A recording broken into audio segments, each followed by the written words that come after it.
सहजता और आधुनिकता का प्रतीक है। मुझे विश्वास है कि जापानी जैन गार्डन और काइजन एकेडमी की ये स्थापना भारत और जापान के रिश्तों को और मजबूत करेगी। हमारे नागरिकों को ईदो 2017 में स्वयं अहमदाबाद आए थे। अहमदाबाद में जैन गार्डन और काइजन एकेडमी की स्थापना में उनका और ह्योगो इंटरनेशनल एसोसिएशन का बहुमूल्य योगदान रहा है। मैं Indo Japan friendship association of Gujarat के साथियों को भी बधाई देता हूं। उन्होंने भारत जापान संबंधों को ऊर्जा देने के लिए निरंतर उल्लेखनीय कार्य किया है। Japan information and study centre भी इसकी एक मिसाल है।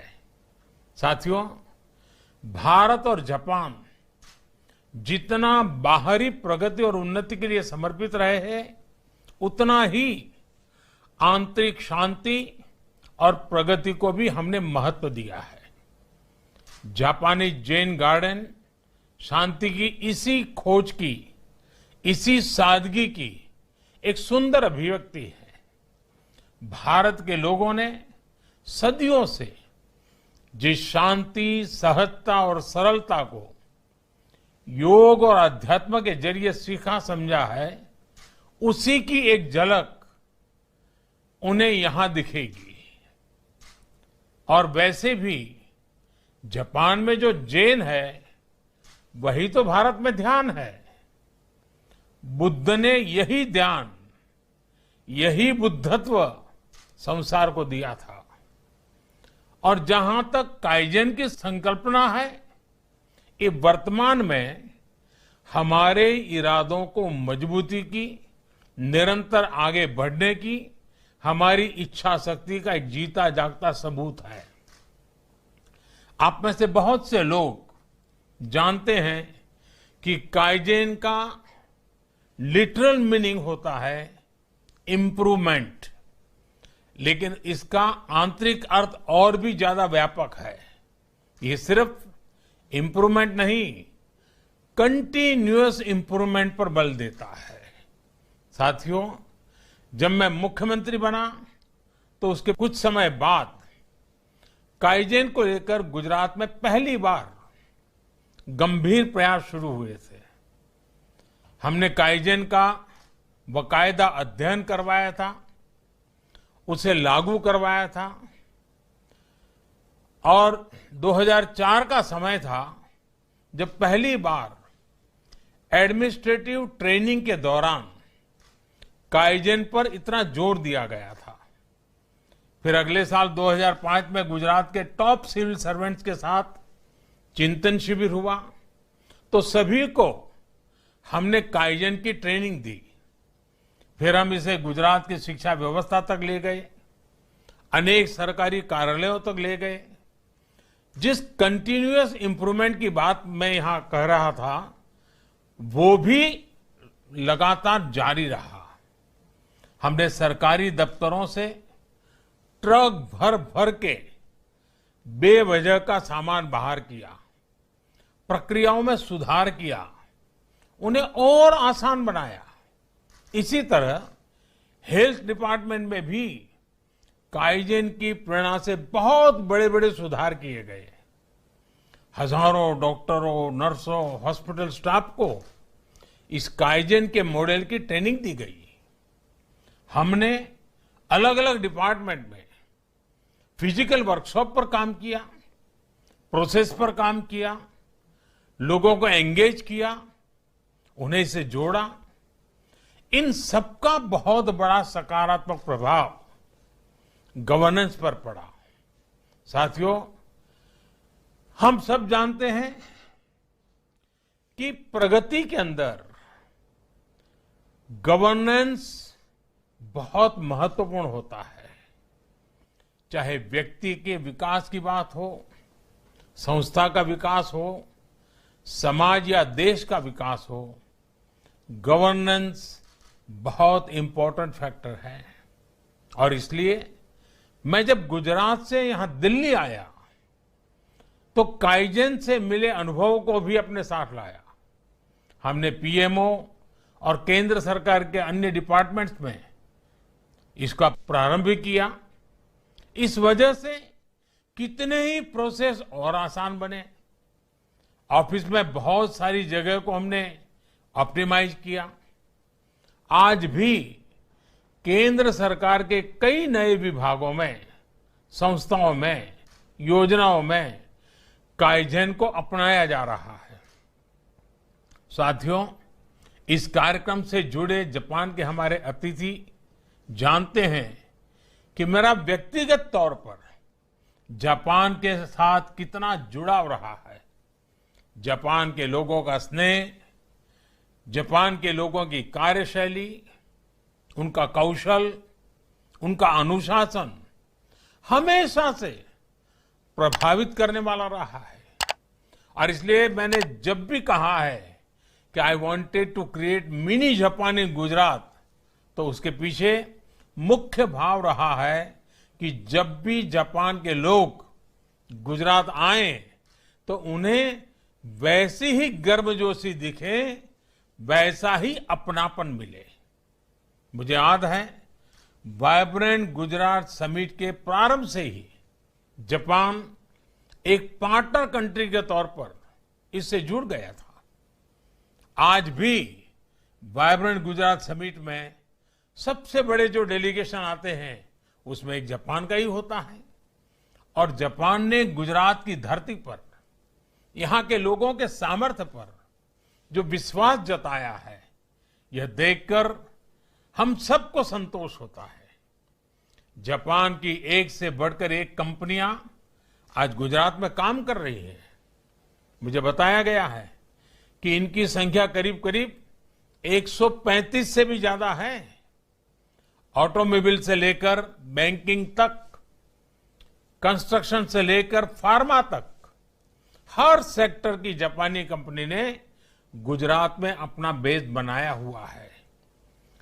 सुजुकी मोटर्स हो, होंडा मोटरसाइकिल हो, मित्सुबिशी हो, टोयोटा हो, हिटाची हो, ऐसी अनेकों कंपनियां गुजरात में मैन्युफैक्चरिंग कर रही हैं। और एक अच्छी बात यह है कि ये कंपनियां गुजरात के युवाओं का स्किल डेवलपमेंट करने में भी बहुत मदद कर रही हैं। गुजरात में 3 Japan India institute for manufacturing हर साल सैकड़ों युवाओं को स्किल ट्रेनिंग दे रहे हैं। कई कंपनियों का गुजरात की टेक्निकल यूनिवर्सिटीज और आईटीआई से भी टाई अप है। साथियों, जापान और गुजरात के संबंधों को लेकर कहने के लिए इतना कुछ ही है कि समय कम पड़ जाएगा। ये संबंध आत्मीयता, स्नेह और एक दूसरे की भावनाओं को, एक दूसरे की जरूरतों को समझने में और मजबूत हुए हैं। गुजरात ने हमेशा जापान को विशेष महत्व दिया है। अब जैसे जेट्रो ने ये जो अहमदाबाद बिजनेस सपोर्ट सेंटर खोला है, उसमें एक साथ 5 कंपनियों को plug and play work place facility देने की सुविधा है। जापान की बहुत सारी कंपनियों ने इसका लाभ उठाया है। मैं कई बार जब पुराने दिनों के बारे में सोचता हूं तो लगता है कि गुजरात के लोगों ने भी कितनी छोटी छोटी बारीकियों पर ध्यान दिया है। मुझे याद है मुख्यमंत्री के तौर पर एक बार मैं जापान के डेलीगेशन के साथ बातचीत कर रहा था तो इनफॉर्मली एक विषय उठा। ये विषय बड़ा ही दिलचस्प था। जापान के लोगों को गोल्फ खेलना बहुत पसंद है, लेकिन गुजरात में गोल्फ कोर्सेज का उतना प्रचलन ही नहीं था। इस बैठक के बाद विशेष प्रयास किया गया कि गुजरात में गोल्फ कोर्सेज का भी विस्तार हो। मुझे खुशी है कि आज गुजरात में कई गोल्फ कोर्सेज हैं। कई रेस्टोरेंट्स भी ऐसे हैं जिनकी विशेषता जापानीज फूड है। यानी एक प्रयास रहा है कि जापान के लोगों को गुजरात में फील एट होम कराया जा सके। हम लोगों ने इस बात पर भी बहुत काम किया कि गुजरात में जापानी भाषा बोलने वालों की संख्या भी बढ़े। आज गुजरात के प्रोफेशनल वर्ल्ड में बहुत से लोग ऐसे हैं जो आसानी से जापानी बोलते हैं। मुझे बताया गया है कि राज्य की एक यूनिवर्सिटी जापानी भाषा सिखाने के लिए एक कोर्स भी शुरू करने जा रही है। एक अच्छी शुरुआत होगी। मैं तो चाहूंगा कि गुजरात में जापान के स्कूल सिस्टम का भी एक मॉडल बने। जापान के स्कूल सिस्टम में वहां जिस तरह आधुनिकता, श्रम और नैतिक मूल्यों पर जोर दिया जाता है, उसका मैं बहुत प्रशंसक रहा हूं। जापान के ताइमेल स्कूल में मुझे जाने का अवसर मिला था और वहां बिताए पल मेरे लिए एक प्रकार से यादगार है। उस स्कूल के बच्चों से बात करना मेरे लिए आज भी एक अनमोल अवसर मैं कह सकता हूं। साथियों, हमारे पास सदियों पुराने सांस्कृतिक संबंधों का मजबूत विश्वास भी है और भविष्य के लिए एक कॉमन विजन भी। इसी आधार पर पिछले कई वर्षों से हम अपनी special strategic and global partnership को लगातार मजबूत कर रहे हैं। इसके लिए पीएमओ में हमने जापान प्लस की एक विशेष व्यवस्था भी की है। जापान के पूर्व प्रधानमंत्री और मेरे मित्र श्रीमान शिंजो आबे जब गुजरात आए थे तो भारत जापान रिश्तों को नई गति मिली थी। बुलेट ट्रेन प्रोजेक्ट का काम शुरू होने पर वो बहुत उत्साहित थे। आज भी उनसे बात होती है तो वो अपने गुजरात दौरे को जरूर याद करते हैं। जापान के वर्तमान प्रधानमंत्री श्रीमान योशिहिदे सुगा भी बहुत सुलझे हुए व्यक्ति हैं। पीएम सुगा और मेरा ये विश्वास है कि कोविड पैंडेमिक के इस दौर में भारत और जापान की दोस्ती, हमारी पार्टनरशिप ग्लोबल स्टेबिलिटी और प्रॉस्पेरिटी के लिए और ज्यादा प्रासंगिक हो गई है। आज जब कई वैश्विक चुनौतियां हमारे सामने खड़ी है तो हमारी ये मित्रता, हमारी ये रिश्ते दिनों दिन और मजबूत हो, ये समय की मांग है। और निश्चित तौर पर काइजन एकेडमी जैसे प्रयास इसका बहुत सुंदर प्रतिबिंब है।